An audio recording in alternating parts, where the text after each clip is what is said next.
Welcome, fans, to another Flix Frog Top 10. Of course, this is the top 10 Best Picture nominees of 2023. I first started this last year and I really liked it. I'm going to continue it this year. So, this top 10 list is my list of what I think was the Best Picture nomination and the worst Best Picture nomination. It's not necessarily a reflection of who is going to win, more like who I think should win. And of course, I like to start my top 10 list off with a little bit of trivia. Last year, I did the actors who were in multiple Best Picture nominees. This year, I can tie 9 out of the 10 Best Picture nominees to a Marvel film, and I can tie all 10 of them to a superhero film. Starting with Avatar: The Way of Water, once again stars Zoe Saldana, who, of course, is Gamora in Guardians Volume 1 and Guardians Volume 2, and she will once again be in Guardians Volume 3. She appeared in Avengers Endgame and Infinity War, so that is tied to a Marvel film. The Banshees of Inisherin. Colin Farrell was Bullseye in the old Daredevil film, so there's another Marvel one. Everything Everywhere All at Once. Michelle Yeoh, she was in Guardians Volume 2, and she was in Shang-Chi, so there you go. All Quiet on the Western Front. Daniel Bruhl, he is in Captain America Civil War, and of course he appears in The Falcon and the Winter Soldier. He's Baron Zemo, so there's that. Elvis, Cody Smith-McPhee. He, of course, plays Nightcrawler in X-Men Apocalypse and Dark Phoenix. The Fablemans. Michelle Williams is in Venom and Venom Let There Be Carnage. Triangle of Sadness, Woody Harrelson, also in Venom and Venom Let There Be Carnage. Tar, Cate Blanchett was Hela in Thor Ragnarok. Top Gun Maverick. Miles Teller was Reed Richards / Mr. Fantastic and Fantastic Four. You know, the second solo film that didn't do too hot. And the only film that I couldn't tie to a Marvel movie was Women Talking. But the composer, Hilda Gudnadottir, she did the score for Joker, and that's a DC film. I tried really hard, couldn't tie it to a Marvel, but yes, there you go. 9 out of 10 connected to a Marvel movie, all 10 connected to a superhero movie. It's wild, the world that we live in. Another bit of trivia for this year's Best Picture nominees. A donkey dies in 2 movies, and it is an important scene. Triangle of Sadness, they have to kill a donkey for food. It is a hilarious scene. And The Banshees of Inisherin, Colin Farrell's character, his donkey dies by choking on fingers. And it's a tragic scene and really sets up the final act of that film. So, that is all the trivia that I have this year. Going into my top 10 list. Number 10. Triangle of Sadness, directed by Ruben Östlund, starring Harris Dickinson and Charles B. Dean. When I started this film, this is actually the last Best Picture nominee that I watched. I was really interested in seeing, what the story was going to be. It looked like it was something about modeling in the start, and then it switches to like this boat trip with all these rich people, and in the end it becomes like this Lord of the Flies-esque island maroon type thing. And in the beginning, I just thought it was meh. Then when they were on the boat, it got more interesting, and I got excited once they ended up on the island. But then by the time you get to the ending, the movie felt like a waste of time, and it was so disappointing. I wish that it were a better film overall. And sadly, this is the final performance of Charles B. Dean, who passed away from bacterial sepsis soon after filming this movie. So we will see her in the in memoriam. Number 9, Tar. So Tar is a psychological drama. It's directed by Todd Field and stars Cate Blanchett.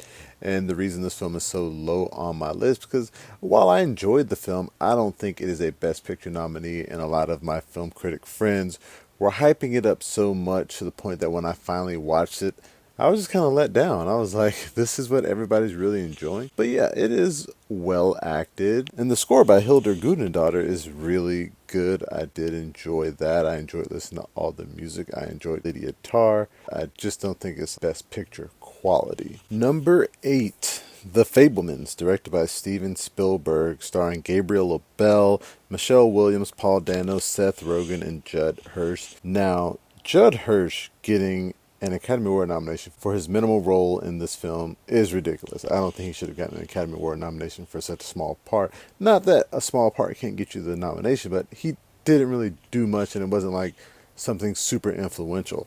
The film is semi-biographical about Steven Spielberg's life and his love for film and all that, and I enjoyed that aspect of it. Is it a Best Picture quality film? No, it is not even Steven Spielberg's best film. I think his West Side Story remake was better than this.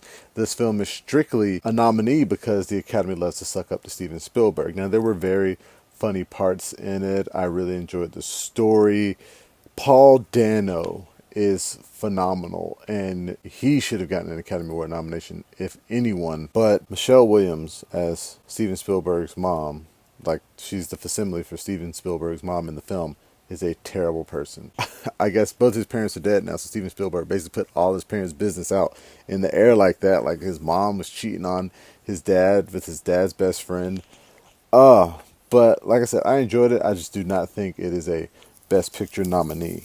Number 7, All Quiet on the Western Front, 2022. This is a remake of like a 1930s American film. This one's in German, and it was very interesting to me. I really do enjoy watching war movies, and this one's kind of from the perspective of the enemy. Another interesting thing about this is that the original film was also nominated for Best Picture. I think it may have won. I'm not exactly sure. But the film is directed by Edward Berger, and it stars Felix Kammerer and Albrecht Schucht. Daniel Bruhl has a small role in the film, like I stated earlier. And it's basically about these German soldiers who, they sign up. We're in World War I. We're going to fight for our country. And then slowly they realize, like, yeah, this ain't it. This ain't it. And it's really a sad film. It's like an anti-war film, and it's about how you can be suckered into doing something that's not right. Because as we all know, Germany is the bad guy in World War I and World War II. But yes, we're following these youthful German boys who all die. And there's a very poignant scene where they collect the dog tags from the dead, and they're just pretty much counting their ages, and these young men were at the youngest 17 years old and at the oldest 20. All died, and it's just a very sad story. Number 6, Everything Everywhere All at Once, directed by Daniel Kwan and Daniel Scheinhardt, and it stars Michelle Yeoh, Stephanie Hsu, Kehu Kwan, Jenny Slate, James Hong, Jamie Lee Curtis. Tons of other names pop into this, and this was one of my most anticipated films of last year. One of my most anticipated films. I love multiverse stuff. I was excited. I was more excited for this than Doctor Strange and the Multiverse of Madness. I took my wife. We went on a movie date to see it, and I ended up being let down by the film. That doesn't mean I don't think it was enjoyable. I was just let down. I thought it was too long or too short. I think if it were slightly longer, it would have made for a great limited series. And if it were short, it would have made a fantastic movie. But it is doing very well. More than likely, this is actually the film that is going to win Best Picture. And I'm happy for them. I'm very happy for them. I'm very happy for Michelle Yeoh to win an Oscar. She deserves it. Kehu Kwan, who starred in Indiana Jones and the Temple of Doom and The Goonies, had a few small roles after that, but pretty much quit acting for 20 years because he couldn't land a role. This movie is his first starring role in film in 20 years, and he's winning an Oscar. And I'm telling you right now, he's winning that Oscar.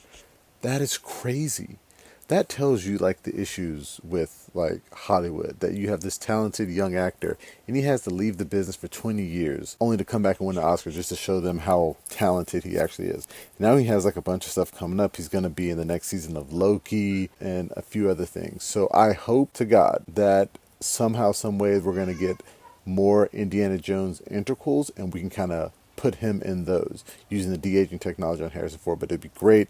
But overall, it was an enjoyable film. There was a lot I liked about it, and it does deserve to be on this list. I don't think it should win, which is why it's number 6 on my list.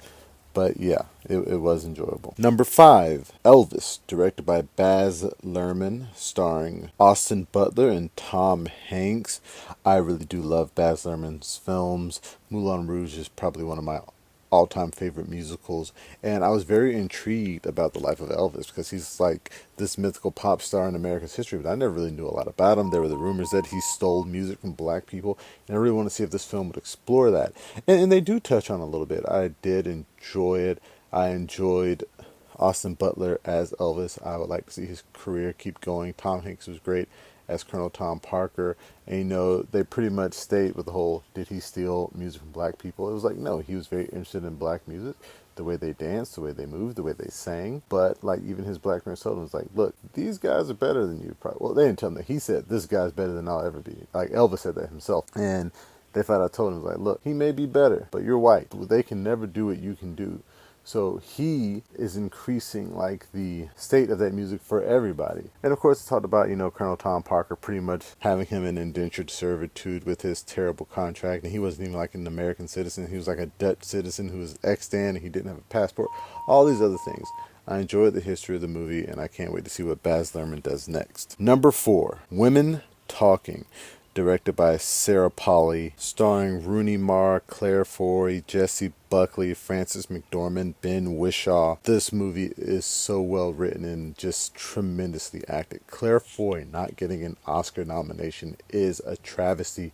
She was so good in this movie, and I saw it at Film Fest 919, and I was just blown away by how well it was written. I think this film is also nominated for Best Adapted Screenplay, and I think it should probably win. It is just a very well done movie, and it is so powerful.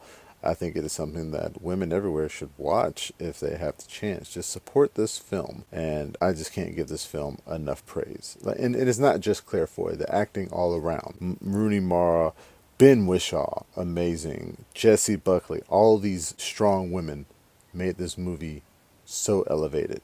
And once again, Hildur Gudnadottir did the score. Just fantastic. Number 3, The Banshees of Inisherin, directed by Martin McDonagh, starring Colin Farrell and Brendan Gleeson. Barry Keoghan and Kerry Condon also appear in smaller roles. And I heard a lot about this film, and I received a lot of screening material for it during the award season. I just never got a chance to watch it, and I finally watched it here recently, and I was just blown away. It was pretty funny. It's a pretty simple story. It's basically about these two friends in Ireland in the 1920s, and just the one guy decides he doesn't want to be friends with the other one anymore, and they live on this small island. So it's like, you're my best friend and you don't want to be friends with me anymore, but we're always going to see each other. Like, how does that work? And it just weaves into this interesting story. It's a breakup. Like, if one of these were, like a man and a woman, this would be like the breakup. And it's dirty and it's not clean, and it gets a little weird with Brendan Gleeson's character starts cutting off his fingers because he's so annoyed at the other guys. Like, stop talking to me or I'm going to do this, and he doesn't. And even the sister, she's talking to him. She's like, look, you're out of your mind. He's like, maybe I am. I don't know. And I am on Colin Farrell's character's side. I think he was kind of in the right, and it's just an enjoyable film. This is one I definitely recommend you watch if you're going to watch any of the Best Picture nominees. Number 2, Avatar: The Way of Water, directed by the great, the amazing James Cameron, starring Sam Worthington, Zoe Saldana, Stephen Lang, CCH Pounder, Giovanni Ribisi, a lot of the people who were in the first film, Sigourney Weaver. They returned. There are some new stars. I'm not going to go over all the names.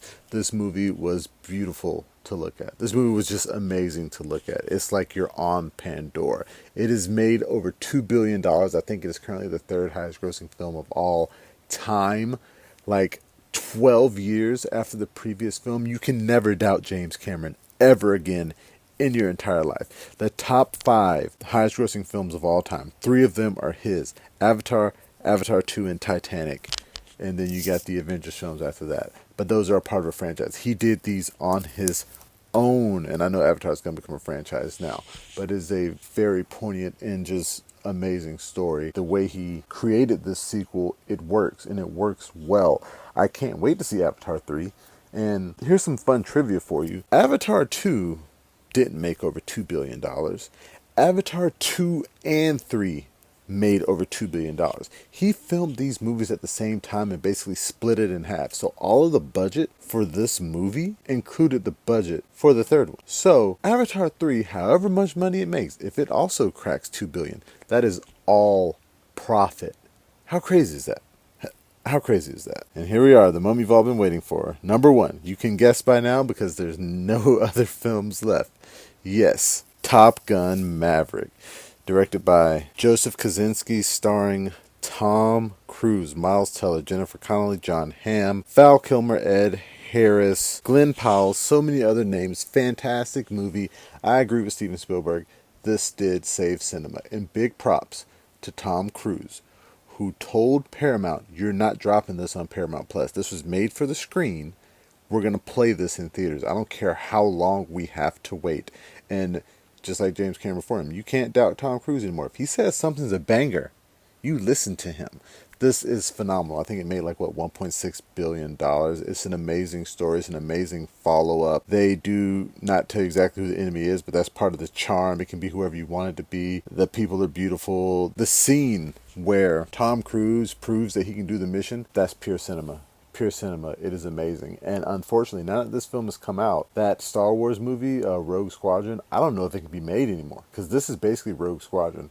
If somebody online has the money to just turn the jet planes in this into like X-Wings and just throw in some aliens, this is Rogue Squadron. This is what that movie was. It's amazing. It deserves to win Best Picture over all these other nominees. It probably won't win. And that's just sad, because this is the best movie that came out last year, hands down. And Tom Cruise has no Oscars in all, of his career. So this is my list. I hope you guys enjoyed listening to me. I can't wait to see the Oscars, to actually see who actually won. I've actually reviewed about half of these films, so the links will be in the description below, so you can read my reviews on those. But I'd like to thank you guys for tuning in to listen to me ramble. Remember, you can find us on Facebook, Instagram, Twitter, and Reddit. If you want to read the reviews or just visit the site, the website is flipfrogllc.com/flixfrog. And please, pretty please, make sure that you like, share, and subscribe. Subscribe to the YouTube channel, the Facebook page. Anything and everything Flip Frog, Flix Frog, Flip Frog Books. Make sure you hit that subscribe button. And until next time, I'll be seeing you.